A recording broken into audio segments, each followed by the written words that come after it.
Hello friends, आपका हमारे इस चैनल में स्वागत है। तो फ्रेंड्स, आज हम बीएड सेकेंड सेमेस्टर के कोर्स 203 को डिस्कस करेंगे। तो आप हमारी वीडियो के एंड तक जरूर बने रहिएगा। साथ ही हमारे चैनल को लाइक और सब्सक्राइब करना मत भूलिएगा। तो चलते हैं हम अपने टॉपिक पर। प्लीज़ हमारी वीडियो को एंड तक ज़रूर देखना। फ्रेंड्स, जैसे आप सभी को पता है कि हमारे इस सेमेस्टर में थोड़ा न्यू सिलेबस भी ऐड हुआ है।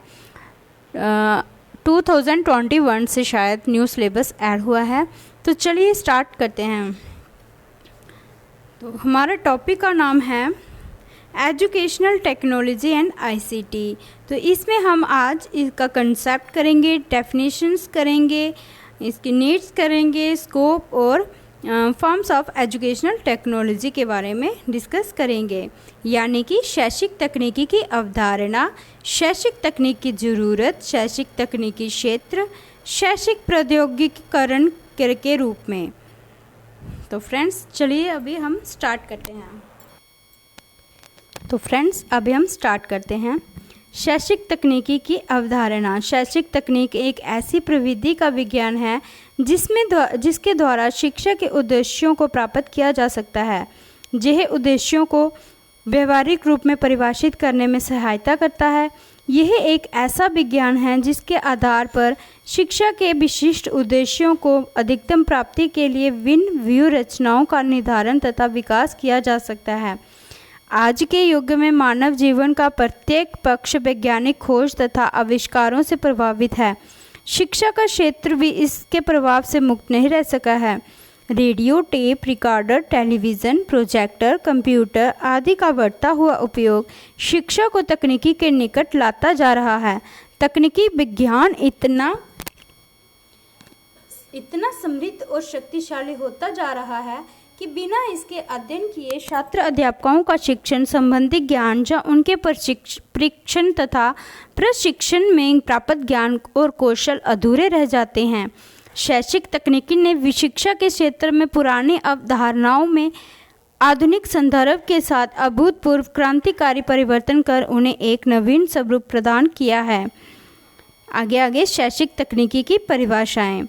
आर्थर मिल्टन शैक्षिक तकनीक प्रत्यक्ष रूप से अधिगम के मनोविज्ञान से संबंधित है, जो अनुभव के परिणाम स्वरूप होने वाले व्यवहारात्मक परिवर्तनों को शामिल करता है। दूसरी डेफिनेशन शिवा के मित्रा। शैक्षिक तकनीक को ऐसी तकनीक और विधियों का विज्ञान माना जाता है जिसके द्वारा शैक्षिक उद्देश्यों को प्राप्त किया जा सके। तीसरी है बीएफ स्किनर के अनुसार शैक्षिक तकनीकी वह शास्त्र है जो शिक्षा की प्रभावशीलता में वृद्धि करता है तथा संपूर्ण शिक्षण प्रक्रिया के अपेक्षाकृत अधिक समुन्नत करता है। शैक्षिक तकनीक की ज़रूरत। Need of educational technology. शैक्षिक तकनीकी शिक्षा को दूर दराज इलाकों में फैलाने में सहायता देती है। यह शिक्षा उद्देश्यों की पूर्ति हेतु अधिगम की परिस्थितियों में आवश्यकता अनुसार परिवर्तन लाने में सहायक है। शैक्षिक तकनीकी की आवश्यकता को निम्नवत प्रकट किया जा सकता है। यह मनुष्य के सीखने के लिए वैज्ञानिक प्रक्रिया का एक आवेदन पत्र है। यह शिक्षण सीखने की प्रक्रिया में प्रभावी रूप में अच्छी तरह से अधिक कुशल अर्थात के रूप में कुशल बनाता है। यह व्यवस्थित और वैज्ञानिक सिद्धांतों वांछित उद्देश्यों को प्राप्त करने के लिए शिक्षण, प्रशिक्षण और शिक्षा के लिए आवेदित है। यह शिक्षण और सीखने के लिए शैक्षिक प्रक्रिया का व्यवस्थित अध्ययन दर्शाता है। यह बच्चे के विकास के सीखने के एक आवेदन की स्थिति है। यह सीखने का विज्ञान के रूप में अध्यापन के रूप में बीएफ स्किनर द्वारा कहा गया है कि यह एक कला है। यह शैक्षिक सिद्धांत और व्यवहार जो मीडिया के उपयोग सीखने की प्रक्रिया को नियंत्रित करने के साथ चिंताओं की एक शाखा है। यह प्रभावी शिक्षण के लिए विनियमित करने और पर्यावरण को नियंत्रित करने के लिए प्रतिक्रिया उपकरणों का प्रयोग करता है। यह तकनीक विधि में एक विज्ञान और मीडिया जिसके द्वारा शैक्षिक प्रक्रिया कुशल बनाया जाता है के रूप में कल्पना की जाती है। हार्डवेयर और सॉफ्टवेयर के शिक्षण और प्रशिक्षण प्रणाली भयावह शैक्षिक उद्देश्यों में आयोजन किया जाता है। शिक्षण, प्रशिक्षण और अधिक प्रभावी और कुशल संस्था का एक सेट वैज्ञानिक डिवाइस विकसित करता है। एक व्यवस्थित और वैज्ञानिक सिद्धांतों वांछित उद्देश्यों को प्राप्त करने के लिए शिक्षण, प्रशिक्षण और शिक्षा के लिए आवेदित है। अगला टॉपिक है शैक्षिक तकनीकी क्षेत्र, स्कोप ऑफ एजुकेशनल टेक्नोलॉजी। शैक्षिक तकनीकी का क्षेत्र इसकी अवधारणा के अनुरूप है। यदि हम शैक्षिक तकनीकी को श्रव्य दृश्य साधनों के रूप में लेते हैं तो इसका क्षेत्र शिक्षा में केवल श्रव्य दृश्य साधनों तक ही सीमित रहता है। यदि शैक्षिक तकनीकी का तात्पर्य हम अविक्रमित अध्ययन लेते हैं तो इसके क्षेत्र में अविक्रमित अध्ययन सामग्री ही आती है। यदि शैक्षिक तकनीकी का अर्थ हम व्यवस्था उपागम के रूप में लेते हैं तो इसका क्षेत्र काफ़ी बढ़ जाता है। शैक्षिक तकनीकी के क्षेत्र को भिन्न भिन्न दृष्टिकोणों से निश्चित किया जा सकता है। शिक्षा और तकनीक। शिक्षा के पाठ्यक्रम में शैक्षिक तकनीकी सिर्फ एक विषय है। यह धीरे धीरे उसका विविध पहलुओं में विकास हुआ। परिणाम स्वरूप यह शिक्षा के प्रतिपादित पाठ्यक्रम में भिन्न भिन्न स्तरों पर एक संपूर्ण रूप में उभर आई है। हमारे देश में हम देखते हैं कि बीएड और एमएड के अभ्यास क्रमों में अधिकतर शैक्षिक तकनीकी की एक संपूर्ण विषय बन जाएगा। विद्यार्थी स्नातकोत्तर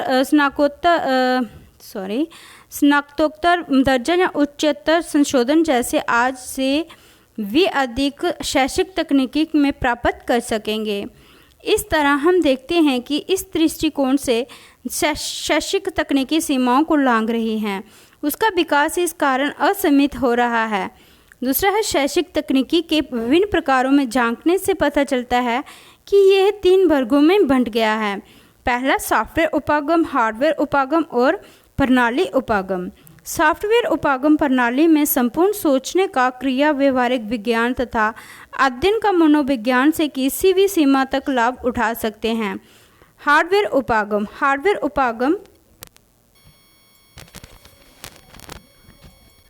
उपागम का आधार भौतिक विज्ञान और अप्लाइड इंजीनियरिंग होता है। इन्होंने संपूर्ण अध्यापन अध्ययन की प्रक्रिया को यांत्रिक बना दिया है। इससे शिक्षक के खर्चों में भी कमी आई है। इस तरह शैक्षिक तकनीकी ने संपूर्ण अध्यापन अध्ययन प्रक्रिया को ही बदल दिया है। प्रणाली उपागम। शैक्षिक तकनीकी की पद्धति प्रणाली संपूर्ण शिक्षा की प्रणाली को सुधारने हेतु और आगे जाकर अनगिनत तरीके से योजनाएं उपलब्ध कराती हैं। शैक्षिक तकनीकी का योगदान क्षेत्र शिक्षा का विकास और सारी मानव जाति के लिए असीमित है। तीसरा है उद्देश्यों के दृष्टिकोण से भी शैक्षिक तकनीकी का क्षेत्र सीमाएं पार कर रहा है। सूक्ष्म स्तर पर शैक्षिक तकनीकी के उद्देश्य हैं समाज की शैक्षिक आवश्यकताओं को निश्चित करना, सामाजिक व्यावसायिक बातों के संदर्भ में कक्षा से संबंधित उद्देश्यों को निश्चित करना, शिक्षा का विषय विश्लेषण करना, सामग्री को निश्चित करना, अध्यापन अध्ययन प्रक्रिया को सुधारने की दिशा में अध्यापक तथा छात्रों की प्रतिपुष्टि करना। इस तरह उद्देश्यों के दृष्टिकोण से शैक्षिक तकनीकी का क्षेत्र मर्यादित सीमाएं पार कर जाता है। फोर्थ है अध्यापन प्रक्रिया। शैक्षिक तकनीकी को अनेकों कार्य करने होते हैं। यह अध्यापन प्रक्रिया है। यह अध्यापन के सिद्धांतों को निश्चित करती है। यह अध्यापन सूत्रों को भी सुझाती है। ये सारे पहलू अपने में कार्यों का व्यापक क्षेत्र शामिल करते हैं जिन्हें शैक्षिक तकनीकी को प्राप्त करना है। NCET रिपोर्ट के अनुसार शायद फिर से ये कहना जरूरी है कि काउंसिल की राय में शैक्षिक तकनीकी का अर्थ सिर्फ इलेक्ट्रोमैकेनिकल और दूसरे उपकरणों का अध्यापन में प्रयोग करना ही नहीं है, बल्कि यह व्यापक है। ये शैक्षिक विचारों और तकनीकी के आविष्कारों का एक सा महत्व देती है, बहुत सीमा तक। इसलिए भी यह स्वीकार करती है कि मूलभूत आम तौर पर बदलती परिकल्पनाओं की पारस्परिक प्रतिक्रिया से ही उपलब्ध होती है।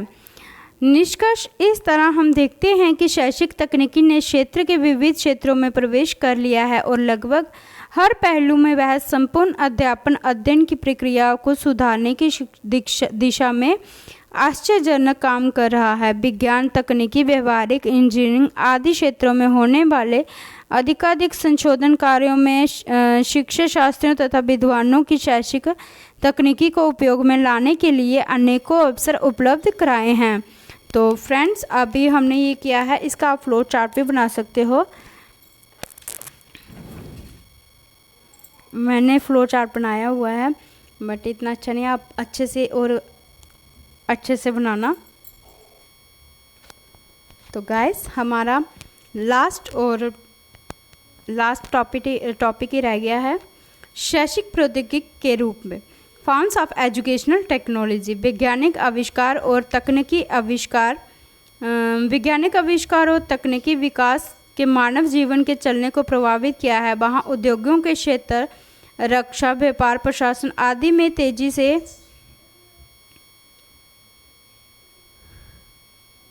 मशीनीकरण है। जो शिक्षा के क्षेत्र में प्रौद्योगिकी की शुरुआत कई शैक्षिक प्रौद्योगिकी कर रहे हैं।